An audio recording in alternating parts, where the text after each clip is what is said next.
Palazzo Cordellina è un esempio iconico della cultura e dell'arte vicentina del Settecento. Il committente fu Carlo Cordellina, un avvocato della Repubblica Veneta, che affidò il progetto a un architetto vicentino, Ottone Calderari. La sua vicenda costruttiva iniziò nel 1774, ma il primo mastodontico progetto che prevedeva l'estensione del palazzo da Contrariale fino a Contrasto San Biagio, fino a estendersi a Piazza San Lorenzo, fu subito abbandonato e l'architetto Ottone Calderari decise di limitarsi al fronte su Contrariale e al cortile interno. Il cantiere venne completato nel 1790. Poco tempo dopo, 2 anni dopo, il committente, l'avvocato Carlo Cordellina, morì. Questo palazzo fu anche sede di 2 soggiorni di Napoleone durante le campagne d'Italia e solamente nel 1829 diventò proprietà del Collegio Convitto Comunale. Durante la Seconda Guerra Mondiale fu disastrosamente bombardato, ma subito dopo la guerra, già nel 1947, venne riqualificato per accogliere delle scuole medie e nel corso del tempo si decise di estendere il fabbricato delle scuole medie anche all'area adiacente il palazzo con la costruzione di un fabbricato su 3 piani. La vera ristrutturazione però risale al 2007. Un grandissimo e un importante intervento di Fondazione Cari Verona permette di recuperare il complesso architettonico e anche il complesso decorativo con un nuovo obiettivo di destinazione di questo palazzo. Dal 2011 infatti ospita la sede amministrativa della Biblioteca Bertoliana. Qui in questo palazzo ci sono gli uffici amministrativi, ma al piano terra e al piano nobile accoglie anche attività culturali, presentazione libri, concerti, attività didattica. Nel 2007 vengono ripresi dei lavori importanti di ristrutturazione grazie a un importante contributo di Fondazione Cari Verona. Il complesso viene completamente restaurato, ma vengono anche recuperati gli apparati decorativi.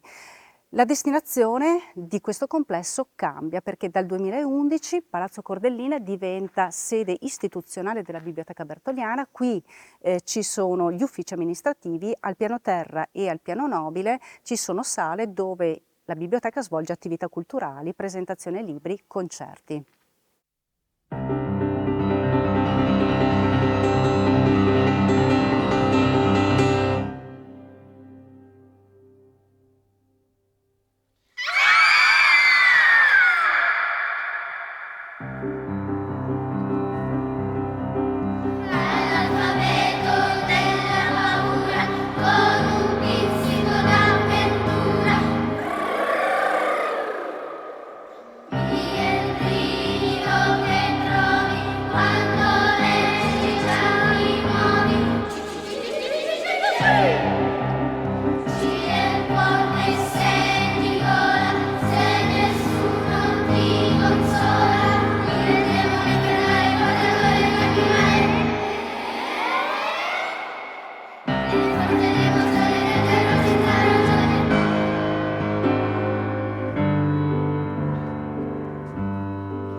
La decorazione pittorica del palazzo si deve principalmente a Paolo Guidolini e Giacomo Cesa.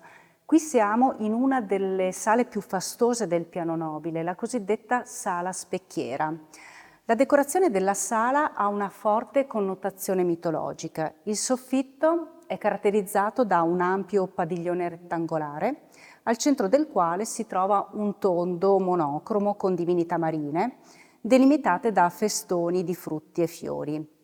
Ai quattro angoli del soffitto invece sono rappresentate delle aquile che poggiano su cartigli e simulano decorazioni a stucco. Le pareti, color ocra, dovevano essere in origine tappezzate con appunto una tappezzeria di stoffa su un'intelaiatura lignea, come era d'uso all'epoca. L'elemento più pregevole di questa sala è sicuramente lo specchio, uno specchio con una cornice lignea di gusto rococò. La sala più imponente del palazzo, che è anche la sala centrale del piano nobile, è Sala della Pozza. Sala della Pozza è stata intitolata ad Antonio Marco della Pozza, che è stato il maggiore bibliotecario della Bertoliana del Novecento.